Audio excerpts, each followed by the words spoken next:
Boa tarde a todos, meus amigos, minhas amigas, irmãos e irmãs em Cristo Jesus. Passando aqui nesta tarde de sábado, Pastor Pedro, para deixar mais uma palavra que vem da parte de Deus ao meu coração e ao coração de todos aqueles que crêem. A palavra de hoje vai falar sobre o juízo final, o grande dia e terrível dia também. Vai ficar em Apocalipse capítulo 20, versículo 11, 12, 13, 14 e 15.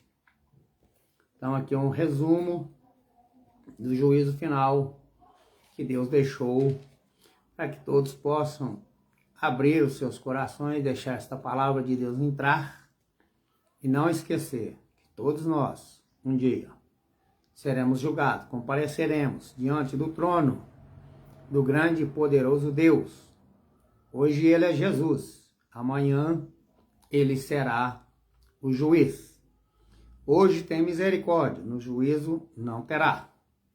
Então vai dizer assim para nós: e vi um grande trono branco, e o que estava sentado sobre ele, de cuja presença fugiu a terra e o céu, e não se achou lugar para eles. E vi os mortos, grandes e pequenos, que estavam diante do trono, e abriram-se os livros. E abriu-se outro livro, que é o da vida. E os mortos foram julgados pelas coisas que estavam escritas no livro, segundo as suas obras. E deu o mar os mortos que nele havia. E a morte e o inferno deram aos mortos que neles havia também. E foram jogados cada um segundo as suas obras. E a morte e o inferno foram lançados no lago de fogo. E esta é a segunda morte. E aquele que não foi achado, escrito no livro da vida, foi lançado no lago de fogo e de enxofre. Então vamos ver o que Deus está dizendo para nós aí no versículo 11. E vi um grande trono branco que estava sentado sobre ele, de cuja presença fugiu a terra e o céu, e não se achou lugar para eles. O grande trono branco quer dizer que contemplamos o trono e o tribunal do julgamento, um grande e branco, muito glorioso, perfeitamente justo e reto, que é Jesus.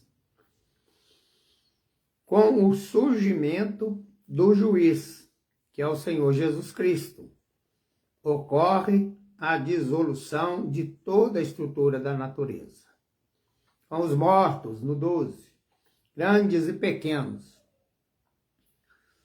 que estavam diante do trono, se abriram os livros e abriu-se outro livro, que é o da vida. E os mortos foram julgados pelas suas obras, que estavam escritas nos livros segundo as coisas que fizeram. Nós, novos e velhos, baixos e altos, pobres, ricos, ninguém é tão mau que não tenha algum talento para apresentar, e ninguém é tão grandioso para evitar a jurisdição deste tribunal. Vai passar querendo ou não por este tribunal para prestar contas para Deus. Pode ser rico, pode ser pobre, pode ser branco, pode ser o que for. Então Deus vai falar para nós, os que foram achados vivos na vinda de Cristo, todos os que morreram antes, abriram-se os livros. Que livros são estes? Os livros da onisciência de Deus, que é o maior do que a nossa consciência. Ele sabe todas as coisas, ele vê todas as coisas. Antes de pronunciarmos qualquer palavra da nossa boca, Deus já sabe o que vamos falar. Os cabelos da nossa cabeça, Deus sabe quantos tem. Eu já estou careca, né? Deus já sabe o quanto tem. Mas quantos que vão sobrar. Então, desde o ventre da nossa mãe, Deus já tem um livro escrito a nosso respeito. Então, estas coisas, o livro da consciência dos pecadores, que embora anteriormente fosse secreto, agora é aberto. o livro. Então nada vai ficar em oculto aos olhos de Deus.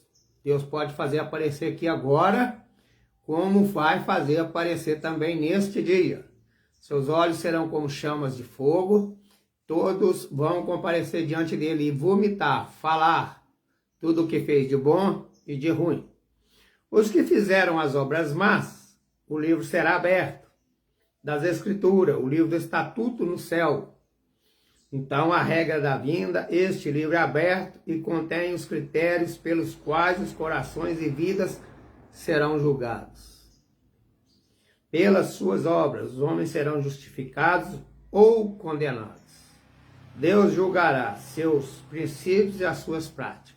Então, se eu, como Deus, ou como homem, eu estou praticando a obra de Deus com amor, com alegria, com justiça, evitando todo tipo de pecado que eu puder evitar, eu estarei fazendo as vontades de Deus e praticar as boas obras, amar a Deus acima de todas as coisas.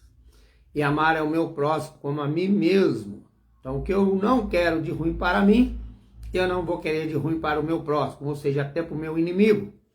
Mas o que eu quero de bom, eu desejarei até para o pior inimigo. Isso tudo vai ser escrito no livro e vão prestar contas. Então, no céu vai ter galardão para todos nós que servimos a Deus.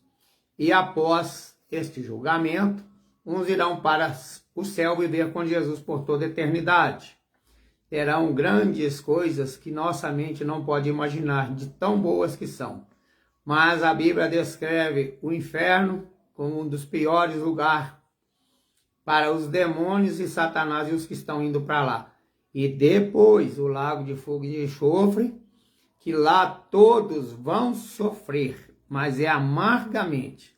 Lá a cama de guzela, guzema, o bicho nunca acaba. Começa a comer a pessoa lá no pé, vai terminar na cabeça, ela pensa, estou livre. Não, começa a comer da cabeça, vai para os pés para a cabeça e assim vice-versa. Não é um dia, nem 2, nem 3 mil anos, 2.500, mas sim a eternidade, sofrendo a ira de Deus sobre o pecador que não arrependeu. Então a morte e o inferno, que serão os últimos para ser lançados lá, serão aqueles que fizeram aliança com a morte de acordo com o inferno. Serão então condenados com os seus confessadores infernais, lançados com eles no lago de fogo, sem direito de vida eterna. Aqueles cujos nomes estão escritos naquele livro, que serão justificados e absolvidos pelo juiz, e entrarão na vida eterna, não tendo nada mais a temer da morte ou do inferno, ou dos homens ímpios. Ímpios é os que não reconhecem seus pecados e não recebem ao Senhor Jesus como seu único, suficiente Senhor e Salvador da sua vida. Então estes vão ser lançados no lago de fogo, e aberto também o outro livro, preenchido com todos aqueles que eram herdeiros do mesmo. O velho mundo, com todos os seus problemas e emoções, passarão. Mas para nós que amamos a Deus, vamos viver por toda a eternidade com Jesus Cristo.